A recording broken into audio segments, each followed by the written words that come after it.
Whopper of a Tail, Story 126. One day I entered the dining room at home and found Bubba the faithful and under-your-feet wiener dog, sitting at the table wearing a crown. No, it wasn't the crown he wore that time he was King of England for a day, but rather a cardboard crown a national burger chain hands out to kids. There were bags of fast food all around the table. I was just starting to ask him who was coming for lunch when the doorbell rang. I opened the front door, and the sisters from nearby St. Oscar of Myers stood there. They began growling and baring their teeth at me. Two of them lunged for my ankles. The nuns have never forgiven me for the time I asked them what the two strongest days of the week were, Saturday and Sunday. The rest are weekdays. Get out of our way, you giant, dim-witted oaf, they barked. We are here to have lunch with that sweet, humble, and lovable wiener dog, Bubba. They raced into the dining room, stood around Bubba, and gazed lovingly into his eyes. Bubba barked that maybe they could remove their head coverings. He didn't want to start a bad habit, wink, but he had brought them each a crown. I stifled a laugh, and one of the little dogs again bared its teeth at me. After putting on their crowns, the nuns and Bubba began eating their burgers and fries.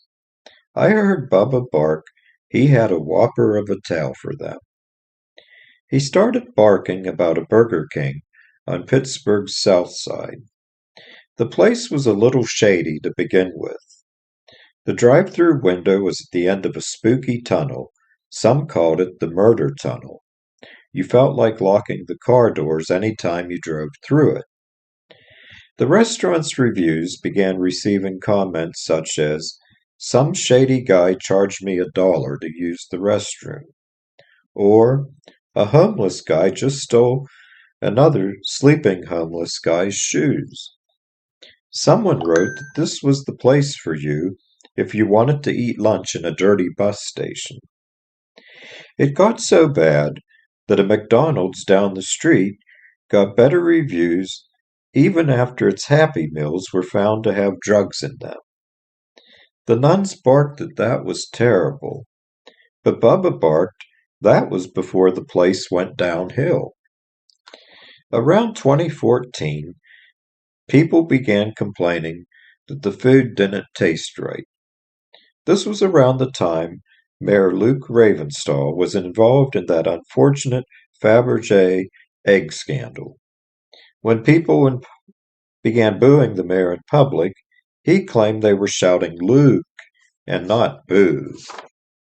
Soon, food began being served in plain white bags. An employee explained that the supply truck was running late, and they were out of bags. Fries began being served in Dixie cups, and burgers were wrapped in tin foil. Then, rumors started that the Coke machine was serving Pepsi. Could it get any worse? Yes, much worse. Instead of Heinz ketchup packets being given with orders, little cups with lids were handed out. And worst of all, it wasn't Heinz ketchup. That is an unforgivable sin in Pittsburgh, almost as bad as desecrating the terrible towel. Some receipts began saying Southside Burgers, but Burger King signs, uniforms, and posters continued being used. Rumors spread that employees of the joint were seen at the local Giant Eagle buying hamburger patties and buns. One man, trapped in the drive-through tunnel, waited 20 minutes for his food. When he pointed to the digital sign showing how much time he had waited by the window, an employee stated, "I didn't know that clock went that high."